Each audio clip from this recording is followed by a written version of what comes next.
अस्सलाम वालेकुम रहमतुल्लाहि व बरकातुहू। उम्मीद है आप सब लोग खैरियत से होंगे। तो लास्ट वीडियो में हमने MTS 623 के सिमेट्रिक सिक्योर सिमेट्रिक टेंसर्स को डिस्कस किया था। आज हम उन्हीं से रिलेटेड कुछ एग्जांपल्स कुछ क्वेश्चंस को डिस्कस करेंगे। तो फर्स्ट हमारा क्वेश्चन है जी, if I is symmetric tensor and BI is vector and हमें ये चीज़ गिवन है, हमने इस चीज़ को लेके चलना है एंड देन प्रूव करना है AIJ इज इक्वल टू 0 है या फिर BK इज इक्वल टू 0 है। तो चलिए स्टार्ट करते हैं। सबसे पहले हमने इक्वेशन को राइट किया जो हमें गिवन थी। इस पर आप लोगों ने सेम जो मैंने आपको काफ़ी लास्ट वीडियो से ये चीज़ बताती आ रही हूँ कि आप लोगों ने ट्रांसफॉर्मेशन को अप्लाई करना होता है। अब ये चीज़ है हमारे पास, हमने इस पर क्या करना है, ट्रांसफॉर्मेशन को अप्लाई करना है। अच्छा, ये जो चीज़ हमने कुछ क्वेश्चन के ऊपर लिखी हुई, अगर आप इन्हें पेपर में नहीं भी लिखेंगे तो इससे आपके मार्क्स डिडक्ट नहीं होंगे, तो इस चीज़ को आप इग्नोर भी कर सकते हैं। AIJ BK plus AJK BI plus AKI BJ is equal to 0। इस पर आपने करनी है transformation apply one by one. सबसे पहले इस पे करते हैं। आपको पता है कैसे करते हैं AIJ, तो आप इसको खुद से चेंज करेंगी। इनकी जगह आपने कोई से भी दो इंडेक्स लेने हैं। जैसे यहाँ पे मैंने लिया PQ। अब जो दो इंडेक्स आपने यहाँ नीचे लिए हैं, ये इनका जो आप पार्शियल लेंगे वो आप ऊपर लेंगे, और ये वाला जो IJ है इनके पार्शियल नीचे ही लेंगे। पार्शियल XI पार्शियल XJ और ये पार्शियल XP पार्शियल XQ। और ये जो BK है, BK की जगह आपने खुद से R को इंट्रोड्यूस करवाना है। INJ की जगह PQ और K की जगह R। बिल्कुल इसी तरह आपने देखिए BK पे आपने इंट्रोड्यूस करना है पहले BR, फिर आपने इसका जो पार्शियल R होगा ये आप ऊपर लिखेंगे और ये जो K वाला पार्शियल था वो आप नीचे लिखेंगे। ये वही चीज़ है जो हम पहले पढ़ चुके हैं। बस उन्होंने पहले AIJ पे ट्रांसफॉर्मेशन को अप्लाई करके ये आंसर लिखा, यहाँ पे टू इंडेक्स हैं, और फिर BK पे अप्लाई करके उनको यहाँ पे लिखा। याद रखिएगा IJ को उन्होंने रिप्लेस किया है PQ के साथ एंड K को रिप्लेस किया उन्होंने R के साथ। सेम एज इट इज़ उन्होंने यही चीज़ दोबारा यहाँ पे यूज़ की है, फिर यही चीज़ उन्होंने यहाँ पे ट्रांसफॉर्मेशन को अप्लाई किया है। AJK की जगह पे APQ, फिर ठीक है पार्शियल XP पार्शियल XQ और पार्शियल XI पार्शियल XK, ये वाली चीज़ ठीक है। फिर BI पे किया BR, पार्शियल X की पावर R और पार्शियल X की पावर I, ये वाला I ठीक है, ये नीचे आएगा और इसका जो आपने खुद से इंट्रोड्यूस करवाया वो R ऊपर जाएगा।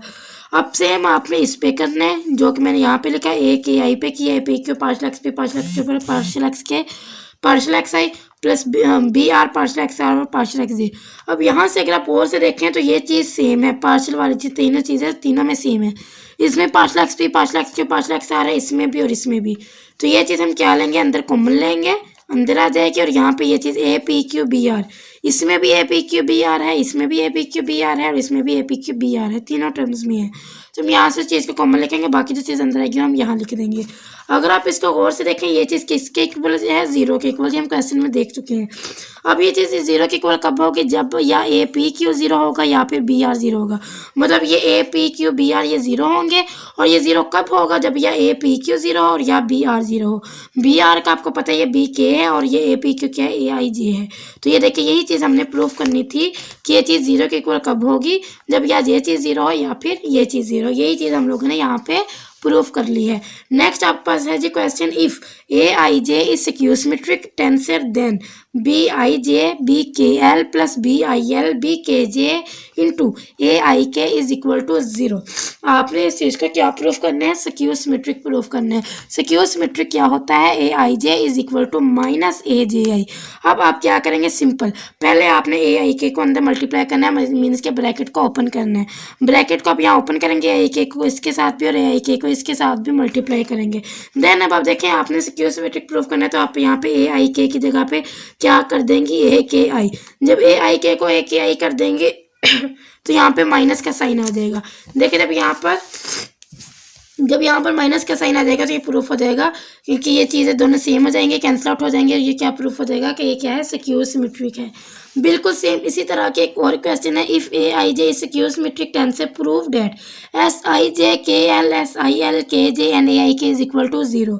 सिंपल आपने इसको भी क्या प्रूफ करना है, सिक्योर सिमेट्रिक प्रूफ करना है। सिक्योर सिमेट्रिक में आपको पता है क्या होता है, AIJ is equal to minus AJI होता है।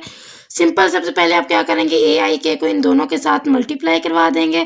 ठीक है, करवाने के बाद अब आप इसको गौर से देखें, ये मैंने आपको अपनी लास्ट वीडियो में बताया था कि यहाँ पे K एंड K ये दोनों सेम है। तो आप इसको ऐसे लिख सकते हैं AIL, मतलब ये एक समझ लें कि कैंसिल हो गया और यहाँ पे AIL बचा, और ये SIJ ये साथ ऐसे आ गया। इसमें भी देखें ये के और ये के दोनों सेम है, तो यहाँ पे हो जाएगा AIJ और ये SIL। ठीक है, अब अगर आप इन दोनों को गौर से देखो तो यहाँ पर भी आई है, यहाँ पर भी आई है, तो यहाँ पे हम सिंपल लिख सकते हैं AJL, यहाँ पे J बचा और यहाँ पे L बचा। इसका भी देखें तो यहाँ पे आपके पास L एंड J बचा। अब आपने करना है इसको सिक्योर सिमेट्रिक प्रूफ, आप इसके इंडेक्स चेंज करें, LJ से GL में लेके आएंगे तो ये क्या हो जाएगा, माइनस हो जाएगा, यहाँ पे AJL माइनस AJL हो जाएगा, कैंसिल आउट होंगे, 0 आ जाएगा, मीन्स के ये क्या है, सिक्योर सिमेट्रिक है।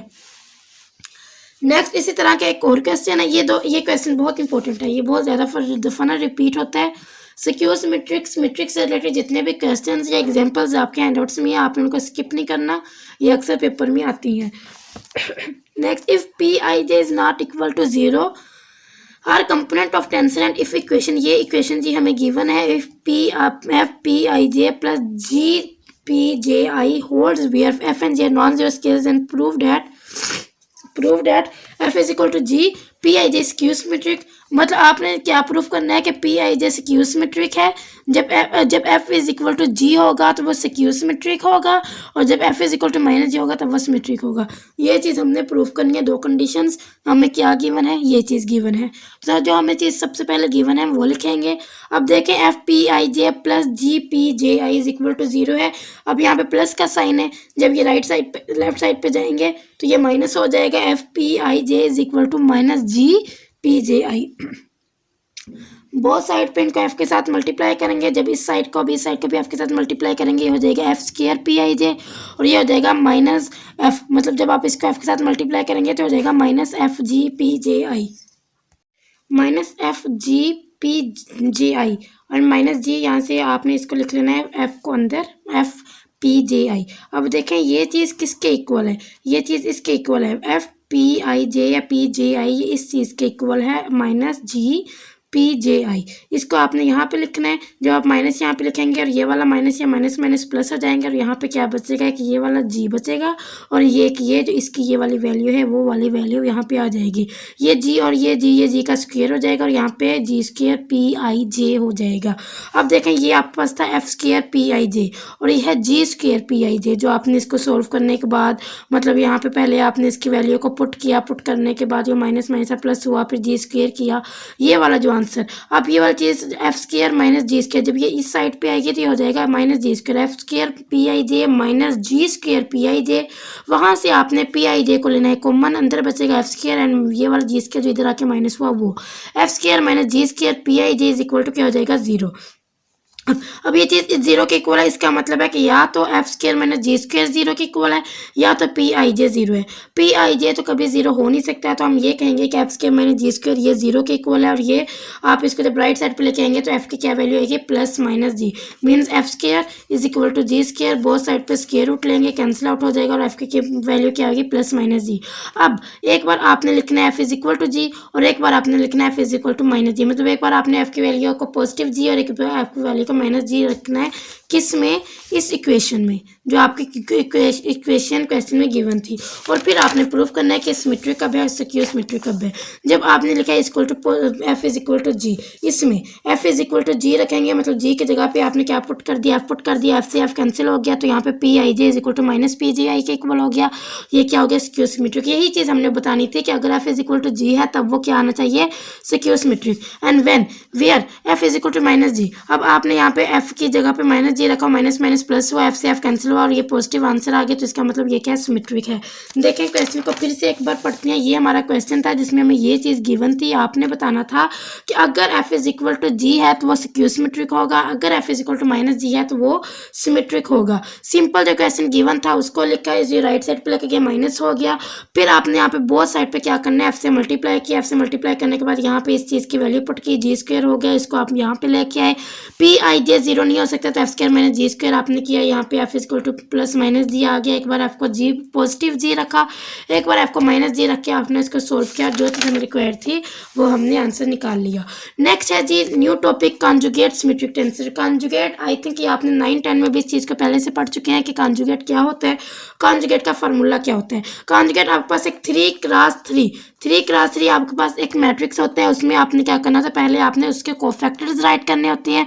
मतलब अगर आपके पास ए आई जे एक मैट्रिक है तो आप ऊपर क्या लिखेंगे, कोफैक्टर ऑफ ए आई जे, और नीचे क्या लिखेंगे, डी। डी से क्या मतलब मुराद है, उसका डी का मतलब है कि आपने उसका डिटर्मिनेंट लेना है। डिटर्मिनेंट भी आपको पता होगा कि वो आप कैसे लेती हैं, 3x3 का या 2x2 का डिटर्मिनेंट आपको लेना आता होगा। तो नीचे आपने उसका डिटर्मिनेंट लेने के बाद वो आंसर लिखना है, ऊपर आपने कोफैक्टर्स राइट करने हैं। अब कोफैक्टर्स क्या होते हैं ये भी हम नेक्स्ट में आपको बताऊंगी। A I J is contravariant metric tensor of rank 2 which is called conjugate reciprocal term of A I J. देखें ये ए आई जे सॉरी ये ए आई जे ऐसे है, कॉन्ट्रावेरिएंट लिखा हुआ है। ए आई जे क्या है, कॉन्ट्रावेरिएंट सिमेट्रिक टेंसर है। जब आप उसका कॉन्जुगेट लेंगे तो वो ये हो जाएगा। मतलब अगर आपके पास ये है ना ए आई जे, और जब आप उसका कॉन्जुगेट लेंगे तो वो नीचे आ जाएगा, ए आई जे ऐसे हो जाएगा। अगर वो कॉन्ट्रावेरिएंट में है तो वो कोवेरिएंट में आ जाएगा, कोवेरिएंट में है तो कॉन्ट्रावेरिएंट में आ जाएगा। इसको रेसिप्रोकल भी कहते हैं, इसको कॉन्जुगेट भी कहते हैं। नेक्स्ट है जी आपके पास क्वेश्चन में है फाइंड कॉन्जुगेट और रेसिप्रोकल। कॉन्जुगेट रेसिप्रोकल एक ही चीज़ है। इफ टेंसर है जी आपके पास, ये टेंसर कह ले, इसको मैट्रिक कह ले, वो ये है। आपने इसका कॉन्जुगेट फाइंड आउट करना है। कॉन्जुगेट का फार्मूला अभी मैंने आपको बताया कि पहले आपने 1 बाय 1 इसके कॉन्जुगेट राइट करने हैं और नीचे आपने इसका डिटर्मिनेंट निकालना है। सबसे पहले आप क्या करेंगे, उसका डिटर्मिनेंट निकालेंगे, ये आपको निकालना आता होगा। सबसे पहले आपने इसको लिखना होता है, फिर आपने इसको इसके साथ मल्टीप्लाई करना है, दरमियान में माइनस का साइन, इसको इसके साथ। फिर आपने ये चीज़ लिखनी होती है, इसको इसके साथ और इसको इसके साथ, ठीक है, ये आप मल्टीप्लाई करती हैं। फिर आपने इसको लिखना होता है, इसको इसके साथ, इसको इसके साथ। डिटर्मिनेंट ये आप बहुत दफ़ा एफएससी मैट्रिक में कर चुके हैं, तो इसका ये वाला आंसर आपके पास आएगा, ठीक है। अब आपने 1 बाय 1 इसके कोफैक्टर्स निकालने हैं। कोफैक्टर्स कहते किसी हैं, कोफैक्टर कहते हैं, ये आपके पास है A11, ये A12, ये A13, ये A21, A22, A23, A31, A32 and A33। अब 1 बाय 1 आपने इन सबको निकालना है। सबसे पहले A11 को निकालेंगे। A11 को निकालने का मतलब ये है कि आपने इसमें इस चीज़ को कैंसिल आउट करने के बाद जो चीज़ आपके पास ये 4 हैं, आपने इनका डिटर्मिनेंट निकालना है। इसको इसके साथ मल्टीप्लाई, फिर माइनस का साइन, इसको इसके साथ मल्टीप्लाई। ये चीज़ आप ऊपर लिखेंगे, -1 आएगा, और नीचे क्या लिखेंगे, डी। डी क्या है, जो आपने ओवरऑल डिटर्मिनेंट निकाला है इसका, वो आपने नीचे लिख दिया। ये आगे A11 का आंसर। अब निकालना है आपने A12 का आंसर। A12 है x, तो x को इग्नोर करेंगे, ये x के ये वाली और ये इस चीज़ को कैंसिल करने के बाद इसको इसके साथ मल्टीप्लाई, माइनस इसको इसके साथ मल्टीप्लाई, ये चीज़ ऊपर आएगी और ये कोफैक्टर ऑफ A12, और नीचे डी में क्या आएगा, वो डिटर्मिनेंट जो आपने अभी निकाला था वो चीज़, ठीक है। इसी तरह आपने A12, A13, A21, A22, A3 ये सब कुछ निकालने के बाद फिर आपने उन सब वैल्यूज़ को यहाँ पर लिख देना है। जो A11 की वैल्यू आई, जो A21 की वैल्यू है, जो A22 की, A33 की। लेकिन यहाँ पे ना उन्होंने डी की वैल्यू पुट नहीं की। डी की वैल्यू हमारे पास आई थी x के प्लस y के -1, उन्होंने यहाँ पे डी ही रखा हुआ है। लेकिन अगर आप यहाँ पे इसकी डी की वैल्यू भी पुट कर देंगे, जो आपका डिटर्मिनेंट निकालने के बाद आंसर आया है, तो वो भी बिल्कुल ठीक आंसर होगा, ठीक है। नेक्स्ट है जी आपके पास यू कैन चेक। अच्छा, आपने अगर चेक करना हो कि आपने जो डिटर्मिनेंट का ये वाला आंसर निकाला ये ठीक है या नहीं, तो आपने जो आंसर निकाला है उस टेंसर को और जो आपको क्वेश्चन में गिवन था उस टेंसर को, आप उन दोनों को मल्टीप्लाई कर दें। मल्टीप्लाई करने के बाद आपके पास ना एक आइडेंटिटी आंसर आएगा। आइडेंटिटी मैट्रिक मतलब 1 0 0 0 1 0 0 0 1, ठीक है। ये वाला आंसर आपके पास आएगा। अगर ये वाला आंसर आता है तो इसका मतलब है कि जो आपने आंसर निकाला है ना मैट्रिक में, आपका वो आंसर बिल्कुल ठीक है। नेक्स्ट है जी कार्टेशियन टेंसर। कार्टेशियन टेंसर क्या होता है, ये एक एमसीक्यूज है। Cartesian tensor is a tensor in 3 dimensional Euclidean space. ये 3 डायमेंशनल यूक्लिडियन स्पेस है कार्टेशियन टेंसर। नेक्स्ट है जी आपके पास ट्रांसफॉर्मेशन लॉ। ट्रांसफॉर्मेशन क्या किसको कहते हैं, जिसमें आप रोज को कॉलम्स के साथ या कॉलम्स को रोज के साथ चेंज कर देते हैं, ठीक है। आपके पास फॉर एग्जाम्पल ये है J equal to partial X I partial X G. अब ये बात आप लोगों ने बिल्कुल कंफ्यूज नहीं होना, पार्शियल एक्स आई और पार्शियल एक्स जे को आप ऐसे भी लिख सकते हैं कि आप इनकी जगह पार्शियल की जगह आप यहाँ पे लिख दें वेरिएबल ए, ऊपर आई और नीचे जे, ठीक है। ये भी वही चीज़ है, एन एन और ये भी एन एन, मतलब ये बिल्कुल चीज़ सेम चीज़ है। पार्शियल एक्स जे आप इसका नेम दे दें खुद से बी आई जे का, और आपके पास ये जो इसका ऑर्डर है वो सेम है। अब इस तरह आप कॉन्ट्रावेरिएंट, कोवेरिएंट और मिक्स टेंसर में इसको लिखेंगे। ये आपके पास टी आई पे जब आप ट्रांसफॉर्मेशन अप्लाई करते थे, आपको याद होगा सबसे पहले आपने टी लिखना होता था, साथ ही खुद से इंट्रोड्यूस करवाना होता था इंडेक्स, फिर आप पार्शियल और पार्शियल एक्स, ये जो ऊपर वाला आर था ये आप नीचे लिखते थे, और ये वाला जो आई जो क्वेश्चन में होता था ये आई आप यहाँ पे लिखते थे। यही चीज़ थी ना जब हम ट्रांसफॉर्मेशन को अप्लाई करते थे, सेम वही चीज़ यहाँ पे लिख देनी है। बस चेंज ये होगा कि आपने इस दफ़ा पार्शियल की जगह पे ए यूज़ करना है, ठीक है। उसी तरह आपने जब टी आई को इसमें लिखा, मतलब ये को वेरिएंट में मैंने लिखा है, जब कॉन्ट्रा वेरिएंट में लिखेंगे तब भी सेम यही चीज़ कि आपने बस यहाँ पे जब पार्शियल वगैरह हम लोग यूज़ करते आ रहे हैं ना, हम आपने वहाँ पे जगह ए लिख देना है।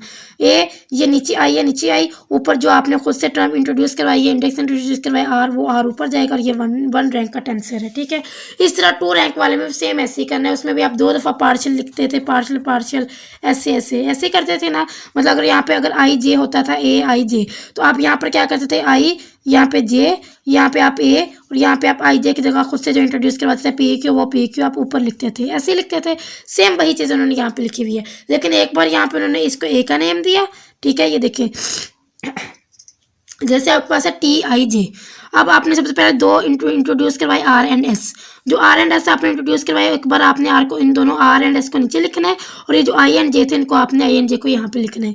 ए आई आर होगा और ए जे एस होगा। ठीक है। होप सो आपको इसकी समझ आई होगी, कोई इसमें टफ कॉन्सेप्ट नहीं है, बस पार्शियल की जगह उन्होंने चेंज करके ए लिखा है। इस तरह ये को वेरिएंट में भी टी आई जे, आई और जे नीचे आएगा, और ये जो आपने खुद से इंट्रोड्यूस करवाई आर एन एस, ये आर एन एस ऊपर चले जाएंगे। ठीक है। इस तरह मिक्स्ड आंसर में भी देखें, आपने एक खुद से ऊपर इंट्रोड्यूस करवाया, एक नीचे से इंट्रोड्यूस करवाया, ये नीचे वाला यहाँ ऊपर जाएगा, ऊपर वाला नीचे आएगा, और ये आई जो ऊपर है और ये जे जो नीचे वही है। ठीक है। ये आपने कंफ्यूज नहीं होना कि अगर उन्होंने यहाँ पे लिखा है तो आपने भी यहाँ पे लिखना है। ये आपकी मर्जी है कि आप इसको आर एस करें या एस आर करें। इसको आपने रटन लगा लेना कि उन्होंने ऊपर आर लिखा है तो हमने यहाँ पे आर ही लिखना है, हमने यहाँ पे एस यूज़ करने हैं। तो इसमें कंफ्यूज नहीं होना, बस आपका कॉन्सेप्ट ठीक होना चाहिए कि जो इंडेक्स आपने ऊपर इंट्रोड्यूस करवाया वो यहाँ पे नीचे आएगा, और जो आपने यहाँ इंट्रोड्यूस करवाया वो ऊपर जाएगा। वो आप वेरिएबल आपकी मर्जी है, कोई भी यहाँ पे यूज़ कर सकते हैं। एक बात और याद रखनी है कि जो आप ये टी आई जे लेंगे और ट्रांसफॉर्मेशन को अप्लाई करवाने के बाद जो आपके पास टेंसर आएगा, उनके जब आप मल्टीप्लाई करेंगे तो आपके पास एक आइडेंटिटी आनी चाहिए। ठीक है। जे और जे का जो ट्रांसपोज वो क्या आना चाहिए, आई 1 के इक्वल आना चाहिए, 1 + -1, मतलब इसको उन्होंने लिखा हुआ है जो स्केल लेंगे बहुत साइड पे स्क्वायर रूट लेंगे तो +-1 आ जाएगा। इसको आप लोग डायरेक्ट आंसर भी कहते हैं। जे = 1, जब इसका आप मोड लेते हैं तो इसको आप क्या कहते हैं, डायरेक्ट आंसर्स भी कहते हैं। ठीक है। ये कोई इसमें मुश्किल नहीं है। रैंक 1 के लिए, रैंक 2 के लिए उन्होंने ट्रांसफॉर्मेशन बताई हुई है, तो इसको आपने अच्छे से इनके फार्मूलाज को देख लेना है। नेक्स्ट है जी अफाइंट आंसर। अफाइंट आंसर क्या होता है? अफाइंट आंसर होता है कि ना ये ऑर्थोनॉर्मल होता है, ना ये म्यूचुअली परपेंडिकुलर होता है। ठीक है। बस ये बात याद रखें, not orthonormal, not mutually perpendicular. और इसका मतलब ये होता है कि आपने इसमें एवरीथिंग रिलेटेड टू ज्योमेट्री, मतलब इसमें जो भी होता है वो ज्योमेट्री से रिलेटेड होता है। सेम वही चीज़ जो अभी मैंने आपको बताई है कॉन्ट्रा वेरिएंट में। उसी तरह आई जे आर एस इंट्रोड्यूस करवाया, आर एस नीचे आई जे ऊपर आया, आई जे आर एस और ये आर एस। इस तरह आई जे जो चीज़ मैंने अभी आपको बताई, इनको कॉन्ट्रा वेरिएंट में, कोवेरिएंट में, मिक्स्ड आंसर में कैसे लिखना है, वही चीज़ उन्होंने यहाँ पे अगेन लिखी हुई है। नेक्स्ट है जी आपके पास मैट्रिक टेंसर। मैट्रिक टेंसर का जहाँ पर भी जिक्र होगा वहाँ पर आपने बताना है कि ये चीज़ डिस्टेंस को फाइंड आउट करने के लिए यूज़ होता है। ये वाला जो टेंसर है वो डिस्टेंस के लिए यूज़ होता है। Main purpose of metric tensor is to generalize concept of distance to general curvilinear coordinate frame and maintain invariance of distance। मतलब कि ये डिस्टेंस को ही मेंटेन करता है। डिस्टेंस के लिए हम लोग मैट्रिक टेंसर को यूज़ करते हैं। एमसीक्यूज में ये चीज़ पूछी जाती है। Every point in coordinate system has its own metric tensor. जितने भी कोऑर्डिनेट सिस्टम्स होती हैं उसमें जो भी पॉइंट है उनका अपना एक मैट्रिक टेंसर होता है, और यूक्लिडियन कोऑर्डिनेट सिस्टम में भी उनका एक सेम मैट्रिक टेंसर होता है एवरीवेयर, हर जगह पे। In advance physics and mathematics we have to deal with non-Euclidean space with the metric tensor at every point। हम अगर Euclidean space की बात करें या non-Euclidean space की बात करें तो इसमें हम लोगों को मैट्रिक टेंसर के साथ डील करना पड़ता है। बस मैट्रिक टेंसर को डिस्टेंस के लिए याद रखें, बाकी इसमें कुछ भी याद रखने वाला नहीं है। नेक्स्ट ये चीज़ इंपॉर्टेंट है, डिस्टेंस बिटवीन दो पॉइंट्स के दरमियान आपने डिस्टेंस कैसे फाइंड आउट करना है। उसका फार्मूला होता है d² = dx² + dy²। अभी आपके पास ये होता है G11, G12, G21, G22। ठीक है। ये ऐसे होते हैं। जब आपने G11 लिखना है और G22 लिखना है, इसके साथ आएगा dx² और इसके साथ आएगा dy²। मतलब ये जो डायगोनल है इसके साथ और इसके साथ dx² dy²। और जब आप इन दोनों को लिखेंगे G12, G21, इनके साथ आपने लिखना है dx dy। ये इसका फार्मूला है, बहुत ईजी सा। इनके साथ dx² dy², इनको प्लस करने के बाद इनके साथ dx dy। एग्जाम्पल को देखते हैं। एग्जाम्पल है जी आपके पास, for Euclidean space in rectangular coordinate systems, ये देखें, ये अब सबसे पहले आपने इसका 3 डायमेंशनल में बताना है। 3 डायमेंशनल में इसका फॉर्मूला होता है D square D X square D X one का स्क्वायर डी एक्स टू का स्क्वायर डी एक्स थ्री का स्क्वायर, और आप इसको ऐसे भी लिख सकते हैं D S square G I J D X I D X J. ठीक है। पोलर कोऑर्डिनेट होता है 2 डायमेंशनल। 2 डायमेंशनल में 2 चीज़ें होती हैं, एक x1 और एक x2। x1 r होता है और x2 थीटा होता है। तो आप इसको कैसे लिखेंगे, d S square d r square plus r square d theta square. ये फार्मूला आपने याद रखना है। ठीक है। इसमें कंफ्यूज नहीं होना कि पोलर कोऑर्डिनेट में इसका फार्मूला होता है d S square d r square plus r square d theta square, और यहाँ पे होता है डी x1 का स्क्वायर डी x2 का स्क्वायर। याद रखिएगा पोलर कोऑर्डिनेट में x1 r के इक्वल होता है और x2 थीटा के इक्वल होता है, और इसका ये फार्मूला होता है d r square plus r square d theta square. और एक बार आपने आर की जगह पे x1 और आर की जगह पे x1 और थीटा की जगह पे x2 जो यहाँ पे वैल्यूज है ना वो भी यहाँ पे पुट कर देनी है। इन सिलेंड्रिकल कोऑर्डिनेट में x1 आपके पास r होता है, x2 थीटा होता है और x3 z होता है। ठीक है। D S square d r square plus r square d theta square plus d z square. बस सिलेंड्रिकल कोऑर्डिनेट में डी जेड स्क्वायर यहाँ पे ऐड हो जाएगा और कुछ भी नहीं होगा। पोलर कोऑर्डिनेट में और सिलेंड्रिकल कोऑर्डिनेट में फर्क है सिर्फ डी जेड स्क्वायर का, कि ये 3x3 है और ये 2D है, ये 2D है और ये क्या है 3D। बाकी जो इसका फार्मूला था वो सेम का सेम वही है। फिर है स्फेरिकल कोऑर्डिनेट में याद रखिएगा x1 r के x2 थीटा के x3 फाई के इक्वल होता है, इसमें z के इक्वल और इसमें फाई के इक्वल। और ठीक है, इसमें जब हम ये लिखेंगे ना यहाँ पे एक न्यू चीज़ ऐड हो जाएगी r square sine square theta. ये चीज़ सेम है, d r square plus r square d theta square, ये यहाँ तक बिल्कुल सेम है।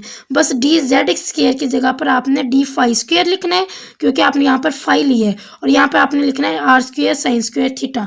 आर की वैल्यू आपको पता है x1 है और थीटा की वैल्यू x2 है, तो यहाँ पे x1 साइन x स्क्वायर, इसको आप ऐसे भी लिख सकते हैं, इसको आप ऐसे भी लिख सकते हैं। इन दोनों में से अगर आप एक भी लिख देंगे तो आपका बिल्कुल ठीक होगा।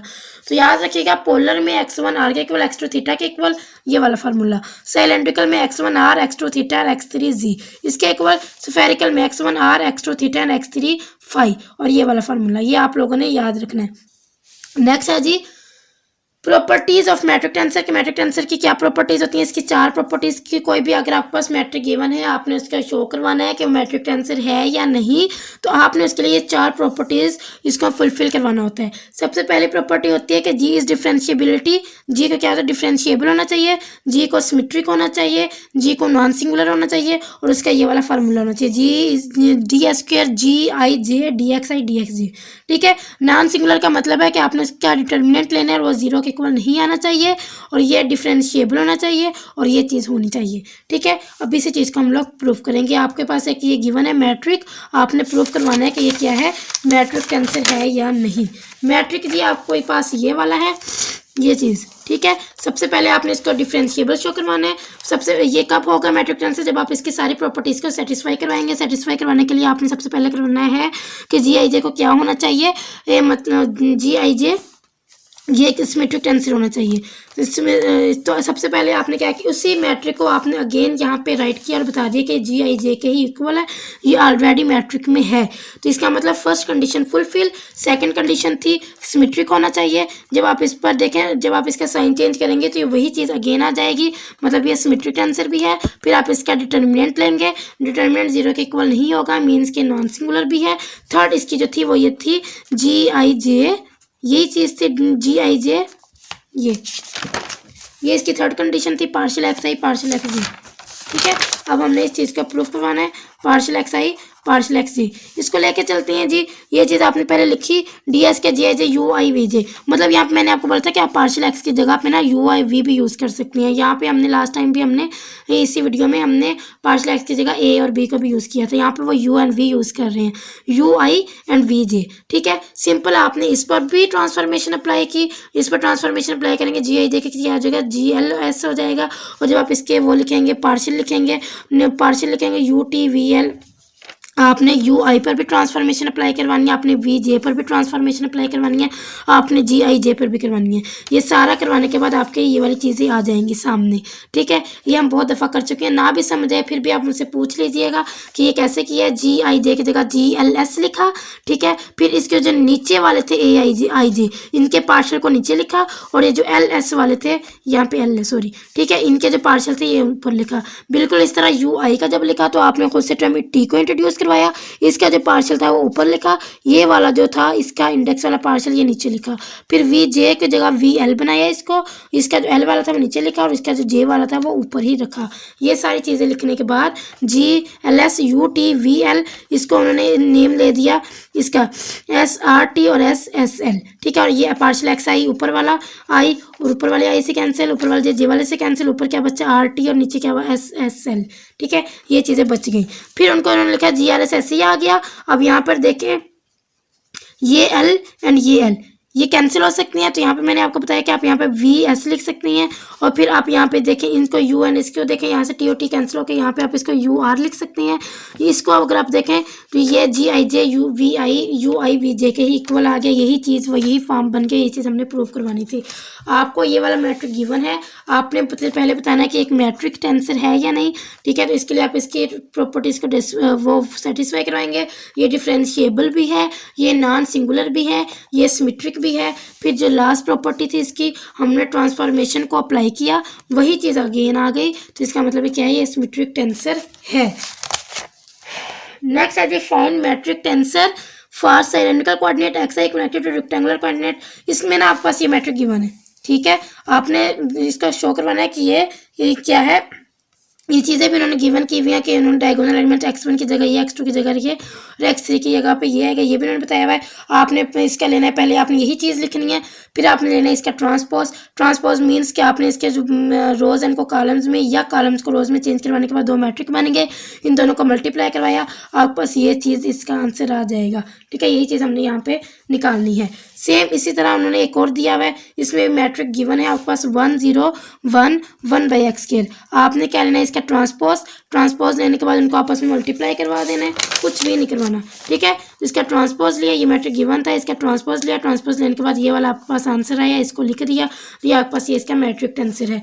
जे के ट्रांसपोज को जे के साथ मल्टीप्लाई करवाने के बाद आप उसका मैट्रिक टेंसर फाइंड आउट कर सकती हैं। यहीं तक आप हमारी आज की वीडियो थी, होप सो आपको इसकी समझ आई होगी। अगर आपको मेरी ये वीडियो अच्छी लगी है तो काइंडली सब्सक्राइब करके जाइएगा, अच्छा से कमेंट करके जाइएगा। अगर आपको कोई भी कन्फ्यूजन है तो आप कमेंट बॉक्स में पूछ सकती हैं या आप व्हाट्सएप ग्रुप ज्वाइन करके वहाँ से भी पूछ सकते हैं। अपना बहुत सारा ख्याल रखिएगा। जज़ाकल्लाह, अल्लाह हाफिज़।